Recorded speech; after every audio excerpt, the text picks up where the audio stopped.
પ્રેમ કરવો એ કોઈ પાપ નથી, પણ પ્રેમ કોની સાથે થાય છે, માવતરની આપણને પરમિશન મળે છે કે નહીં, આ બહુ મહત્વની વાત છે. અનેરો દિવસ છે. ગુજરાત અને ગુજરાત બહાર 75 બ્લડ કેમ્પના આયોજન થયા છે.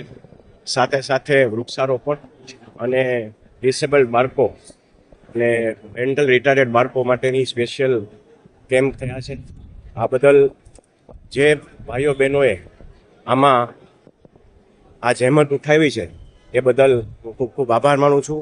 અને આ જે પણ રક્તદાન કરશે એ સૌ લોકોનો હું ઋણી રહીશ. હરેશભાઈ, કઈ ખાસ સંકલ્પ એક જ સંકલ્પ આજના દિવસે આવે કે દરેક સમાજના લોકો હળીમળીને રહે, આનંદથી રહે અને શાંતિ રાખી અને એકમેકના બની અને એકબીજાના કામ કરે એવી મા ખોડલ પાસે પ્રાર્થના કરી. હરેશભાઈ, આનંદીબેને એક નિવેદન સ્ટેજ પર કે પરિવારના લોકો દીકરીઓને અભ્યાસ માટે પરંતુ અભ્યાસની સાથે સાથે અન્ય યુવકો સાથે ભાગી જાય છે, બાળકો જન્મ થાય છે, તેને સાચવવાનું કોઈ નથી રહેતું, અનાથ બન્યું અને સમસ્યા બહુ મોટી સમાજની દરેક સમાજમાં મોટી સમસ્યા છે. આનું નિવારણ દરેક સમાજના આગેવાનોએ ભેગા થઈ અને એક કમિટી રચવી જોઈ અને એમાં ખોડલધામને જ્યાં પણ ભાગરૂપ બનવું પડશે ત્યાં અમે પહેલ કરશું. અને આ મોટો વિષય છે, આ વિષયને ગમે એમ કરીને આપણે દબાવવું. દીકરીઓને સલાહ આપી. બિલકુલ દીકરીઓને તો વર્ષોથી અમે સલાહ આપી જ છીએ. પ્રેમ કરવો એ કોઈ પાપ નથી, પણ પ્રેમ કોની સાથે થાય છે, માવતરની આપણને પરમિશન મળે છે કે નહીં, આ બહુ મહત્વની વાત છે. હરેશભાઈ, દીકરીઓ જે પ્રેમની વાત આવે છે, એક આંતરિક ખોટી રીતના આંતરિક લાગણીઓમાં તણાઈ જાય છે, ખોટી લાગણીઓમાં ફસાઈ જતું હોય એવી સમય ફરતા જેમ સમય ફરતો જાય છે એમ આ બધા પ્રશ્નો આવવાના. સોશિયલ મીડિયાનો જમાનો છે.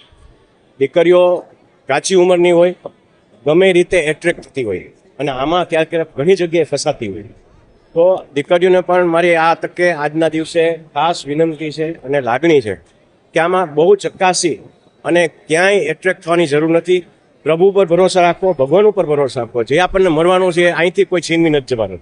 એટલે કોઈ જાતનું એટ્રેક્શન ન થાય અને દીકરીઓ વ્યવસ્થિત રીતે માવતરનું માની અને આગળ વધે એવી આ તકે વિનંતી કરું. તમે પણ એક પિતા છો, જ્યારે કોઈ પિતા કે માતા એવું વિચાર કે દીકરીને જે રીતના પગલા ભરી રહી છે, બહુ દુઃખની વાત છે. જેની ઘરે દીકરી હોય ને ખબર હોય કે આ પરિસ્થિતિ જેની ઘરે પેદા થાય તો શું થઈ શકે.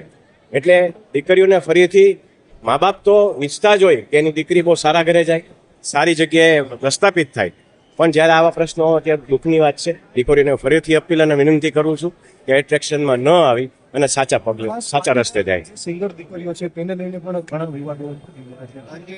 દીકરીઓ સિંગર ન બને એવી પણ ક્યાંક સમાજ વાતો કરે.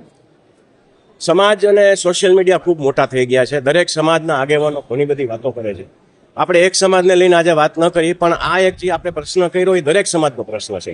અને આ ફરીથી હું કહીશ કે દીકરીઓને પૂરેપૂરો અધિકાર છે બધું કરવાનો. સિંગર પણ બની શકે છે અને કોઈ પણ ક્ષેત્રે આગળ વધી શકે છે, પણ એને કેટલો એને હદમાં રહેવું એ એના માટે. એક સિંગર બન્યા પછી એકની જવાબદારી મોટી, કારણ કે એ પ્રેરણા આપતી હોય છે. જો એવું જ કરે તો અન્ય દીકરીઓ પણ ક્યાંક. હું એવું માનીશ કે આ ભારત વર્ષની અંદર સૌથી મોટા ગાયક